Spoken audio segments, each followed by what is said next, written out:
Good morning. How are you this morning? It's another beautiful day and it's a lovely morning. Things are looking up. The world is spinning. It's one of 5 days to Christmas. Is it? Four more sleeps? Monday, Tuesday, Wednesday, Thursday. Yeah, four more sleeps. So, good morning. And I'm looking forward to a smaller Christmas party, a smaller Christmas dinner, really tiny. Considering it used to be about 20, 30, whatever we could fit, and even more. And some, it was always a lot of fun. But now it's going to be 4.5. So the point five is my little granddaughter who is 19 months and who's in very, very busy taking the tree apart. So that's going to be fun. So I guess all the attention will be on her. And that's about it.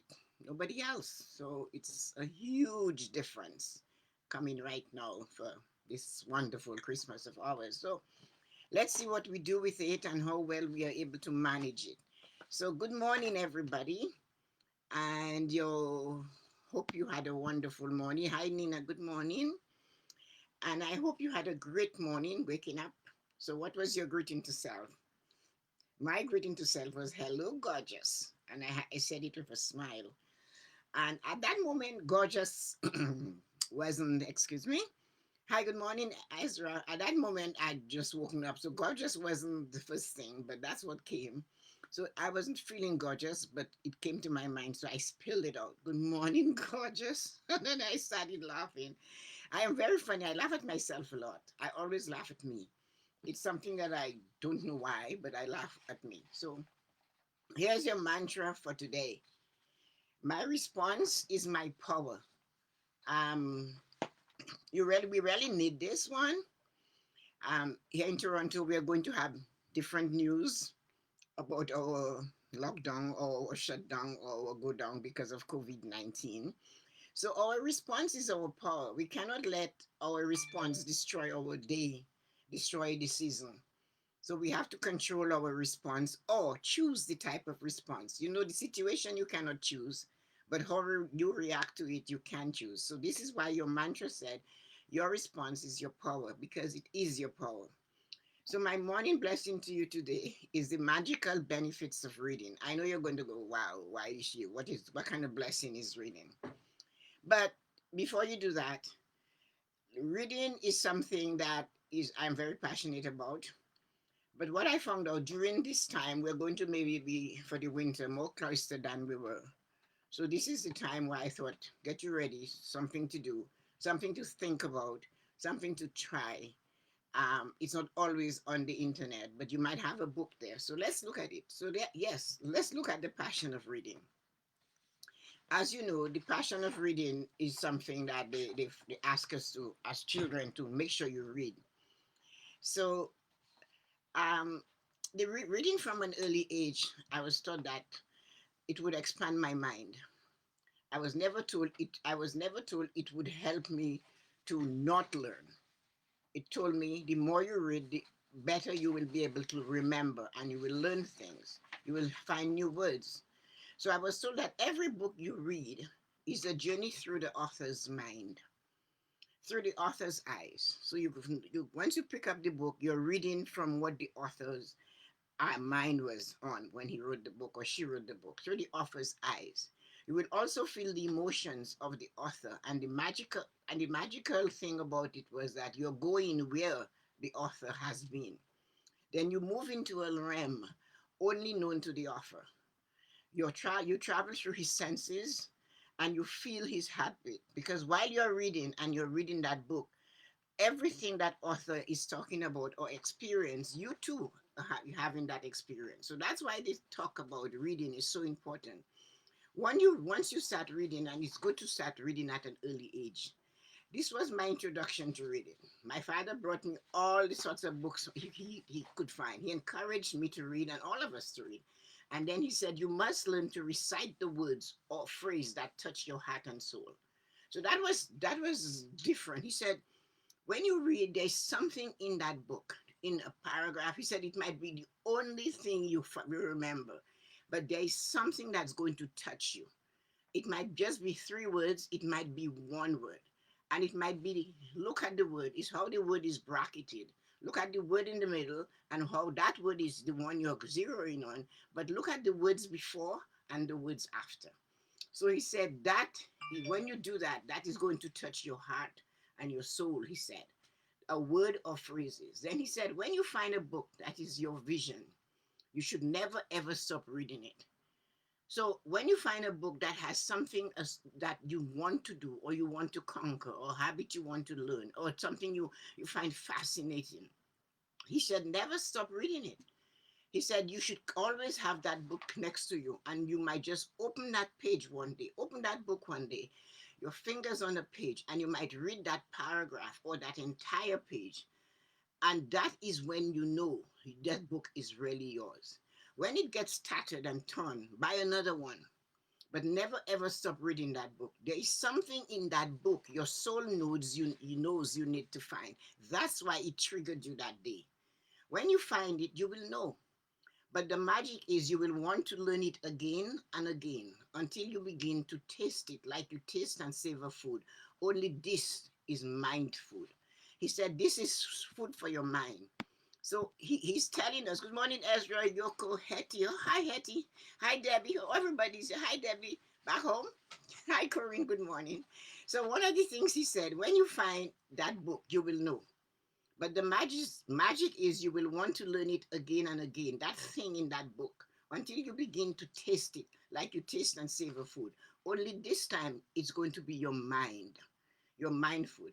The purpose of this morning blessing to you today is to encourage you to find that special book for you and make it part of your reading.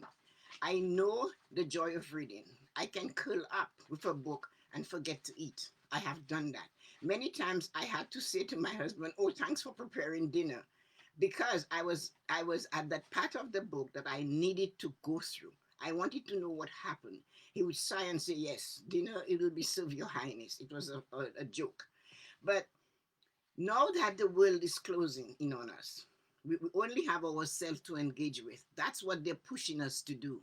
So spend next few days to look up that in the on that shelf of yours, or the boxes of books under the bed, or those you tucked in a bin somewhere, and pick up that book you always knew you should read from cover to cover, and then again and perhaps again. Make it Do it for you. But let yourself feel that book because there is something in the book for you. And it's as I said, it might be words. As my father said, it might be one word bracketed by 10 words that means something to you. But when you find that book, or if you have a book that you cherish, read it again. This is the time we have to go in. There is nothing, we're not, they said don't go out. So we might as well go into ourselves and get something. So reading is a great thing, especially during the winter. I always get when I'm reading, I'm comfortable because I have no intention of getting up. I have my cup of tea or whatever. I put my reading socks on. They're socks just for reading, you know. Turn off all your devices. Curl up in the most comfortable chair you have. If you have a fire, light one. If you don't have a fire, put your TV silent on the channel, the fireplace channel, and put some classical music on. It doesn't have to be loud. It doesn't have to be pushing you to something else. Just some quiet music in the background and just curl yourself. If you want, you can pull in the drips, but just get into your book. Get your soul into the reading of that book. As I said, choose your beverage of choice and let the magic of reading engulf you.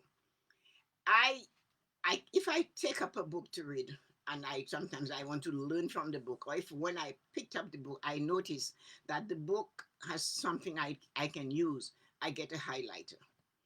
And as I'm reading, I'm highlighting, then I'll go back and I'll look back. So there's some books that never ever stop reading. I go back over them again.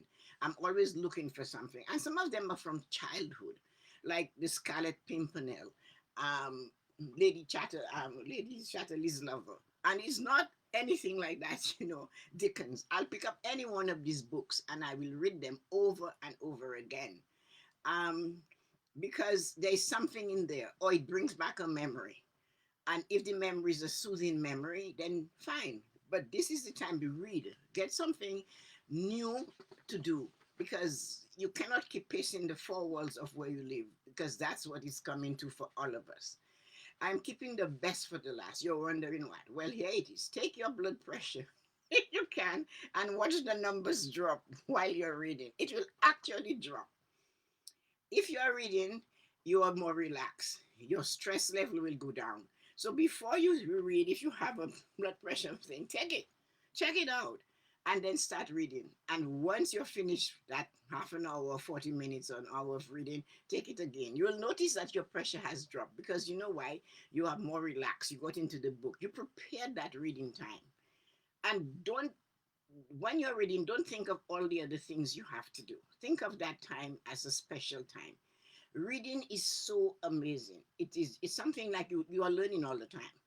And if you come across a word you've never heard before, get a dictionary. Check it out. Nobody's telling you you have to know the meaning of every word.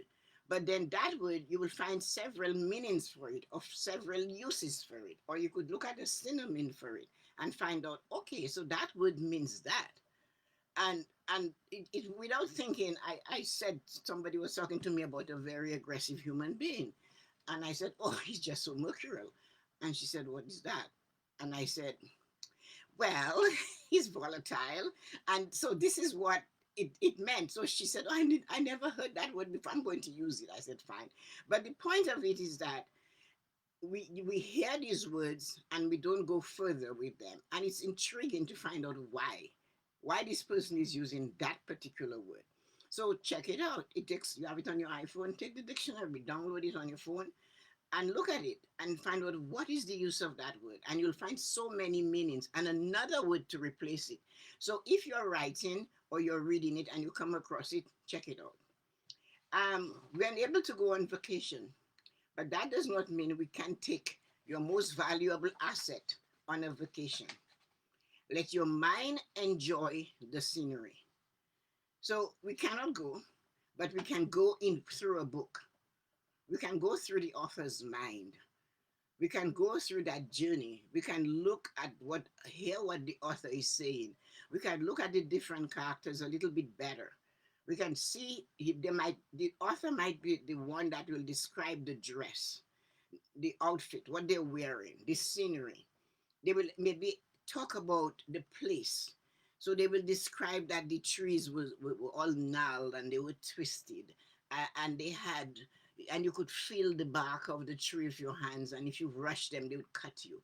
And you look up, and there's an owl sitting in the tree, and the owl is looking down at you. So the author will put you there, and that, from the time you go with the author, where the author had been in their mind, you're in another world. So your present situation, if it is hard on you, it moves you, even if it's for 10 minutes.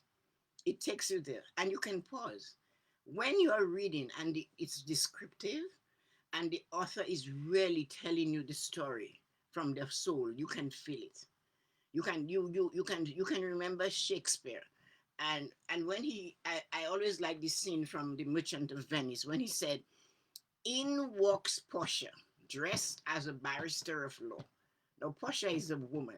In those days she couldn't be a lawyer, but she dressed herself. So you have to picture her dress as a guy. And he said, when the guy asked for his pound of flesh, she told him to take your pound of flesh, but you cannot spill any blood. So that scene in the courtroom, you see it in those old days. So you go on and you look at Macbeth and all different books, and Bernard Shaw, what they wrote about.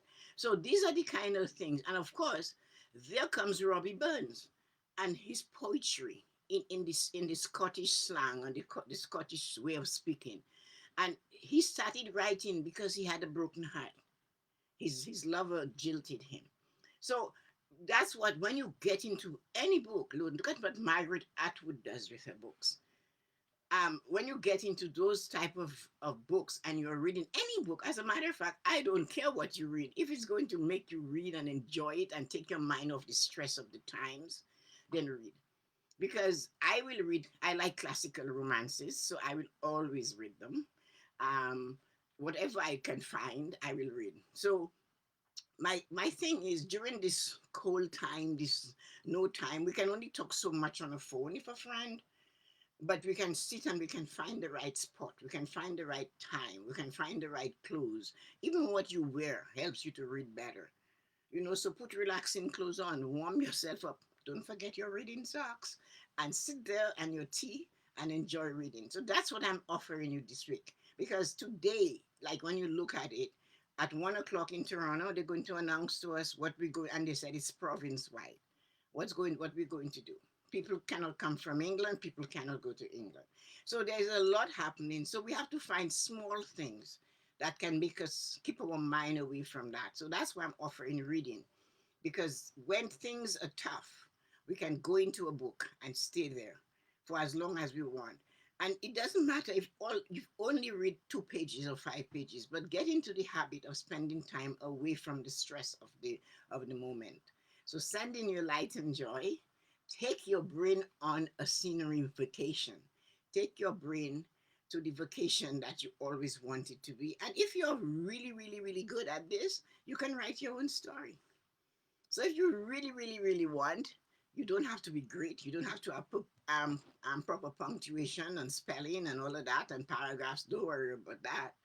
Just get your pen and paper and write about your experience. Write about your experience now. Write about an experience you wanted to share. So if in case this is the time to write a book, write your book. If this is the time to read your book. But don't sit there and because we cannot control the situation. So our the mantra for today is that my response is my power. So your response to this situation is what you have. That is your power.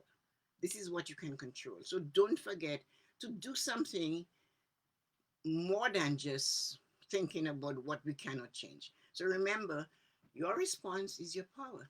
So take it wherever you want to go. So it's wonderful to see you guys. And let me see what Hetty and everybody, Hetty, how are you feeling, Hetty? I hope you're feeling great. So Nina, Ezra, Yoko, Hetty, and Corinne. So I remember reading Mills and Poems. Yeah, growing. It was so sweet. And then that will work for my entire soul. So you should try it.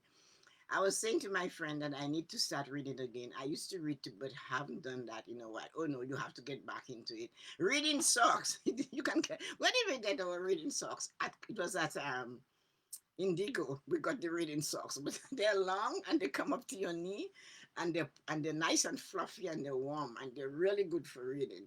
So have a wonderful day and get your reading socks and get there. Just do it. Everybody has a comfortable chair. So sending you light and joy on this wonderful Monday morning. Oh, tonight I won't have a live because I double booked.